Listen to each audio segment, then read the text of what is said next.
Good morning. My name is Rachel, and I am the Thrifty Crocheter, and I have a spot on my shirt from my breakfast. Oh my. Okay, sorry about that. Oh, gracious. Um, Today is August the 30th. We only got one more day of August left. Today is Friday. It's the end of the week. It's finally Friday. Woohoo! It's finally Friday. And I can say woohoo this time because this is my weekend off, and I have a 3-day weekend because this year I have Labor Day off. So I have Saturday, Sunday, Monday off. Yay! August the 30th. Proactively positive. I like that. Proactively positive. I make one more appeal, my dear brothers and sisters. Watch out for people who cause divisions and upset people's faith by teaching things contrary to what you have been taught. Stay away from them. Romans 16:17. Social media. You might hear more negative things about those platforms than good. And often this is the case. Unfortunately, the ability to hide behind one's keyboard is not own up to what we say means that there are thousands of unkind words being thrown around without any caution or regard for how it will make others feel. Oh, that is so true. We hear all the time about people getting bullied by other people online, and I've seen podcasters, YouTubers have quit their channels because they got bullied, and a couple of them, they've come back and left and come back and left because, they get bullied, and that's just wrong. It's so wrong. Anyway, back to this. Even if we are not part of writing those words, we read them all too often, and they can either influence how we think or what we might respond with ourselves. Heed the caution of this verse and watch out for people who cause divisions. Yes. This is not the healing and redemptive work of Christ. No, it's not. Be a part of his gracious and kindness and be proactively positive toward others. Act of kindness. Post a compliment on your friend's social media. Yes, they would definitely appreciate that. I know I would appreciate that. Like I said, I always appreciate all my subscribers. I want you to watch all my videos, watch them all the way to the end so that YouTube acknowledges that they were watched. And to like and comment and subscribe. Daily guideposts for grandmothers. August 30th. That their hearts might be comforted to the acknowledgement of the mystery of God and of the Father and of Christ, in whom are hid all the treasures of wisdom and knowledge. Colossians 2:2-3.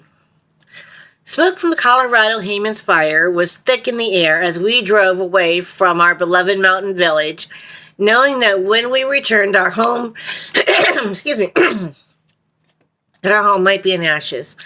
Already, people 5 miles from us had been evacuated, and the winds were blowing in our direction. We thought about canceling our trip to Nebraska to celebrate my grandchildren's birthdays. But what good would it do for us to stay here? We couldn't save our home. So we came up with a plan. We loaded my car with all the possessions we felt we couldn't do without and gave the key to a neighbor who offered to drive the car to a safe place if the fire came closer.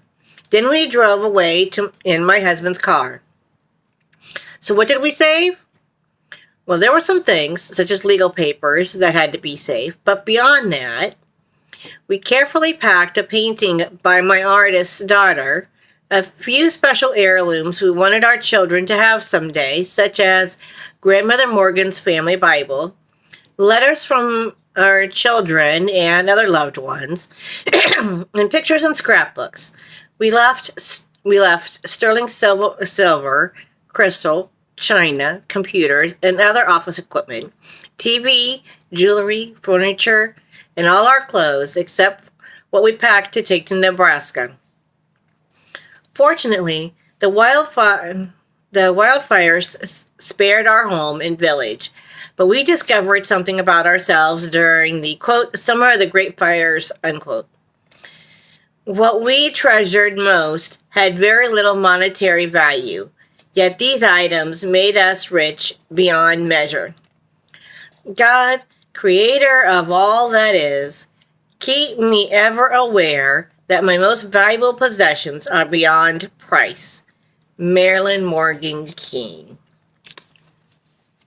You know, how many times in our lifetime, whether as kids or as adults, and we're at some kind of class or whatever, and they've asked us to make a list of 10 things or 5 things or 3 things, whatever it is, the number of things that if there was a fire and you had to be out like right now, what would you grab?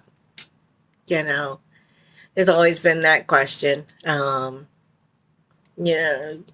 Family, I mean, of course everybody would grab their family, but like say family aside, what would you grab? What would your 3 most important things or 5 most important things that you would take with you?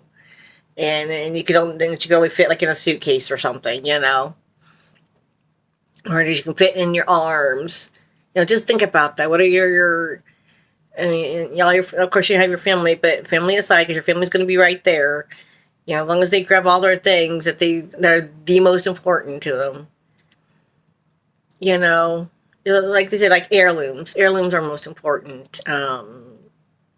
Photographs and old letters and mementos like that are really more important than any other thing. Things that you can't.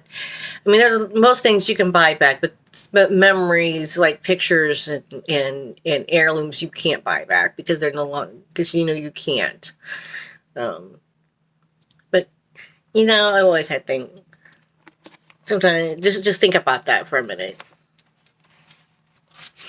All right, and last but not least, the illustrated words of Jesus for women. August the 30th. Willing and weak. Again, I'm going to read this verse first. Watch and pray so that you will not fall into temptation. The spirit is willing, but the flesh is weak. Mark 14:38. Wow. Did Jesus ever have this one right? Your spirit may want to obey and serve. Your spirit may want to honor the body and health God gave you. Your spirit may want to show love and kindness to all people around you. But sometimes your body can't keep up with your spirit and you stumble and give in to the temptation. Turning away from those things your spirit wants to do. Oh, that is true.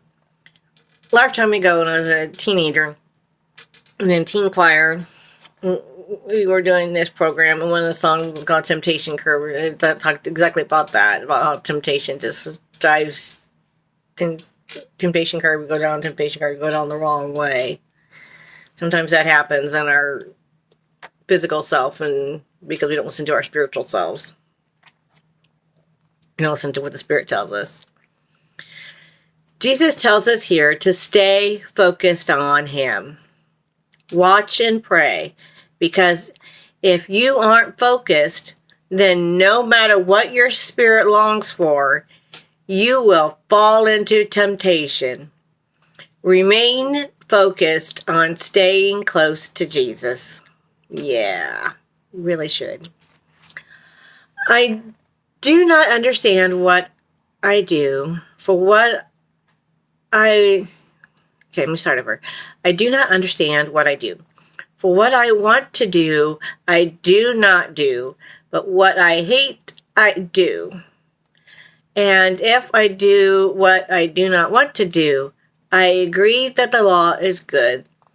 As it is no longer I myself who do it, but it is sin living in me.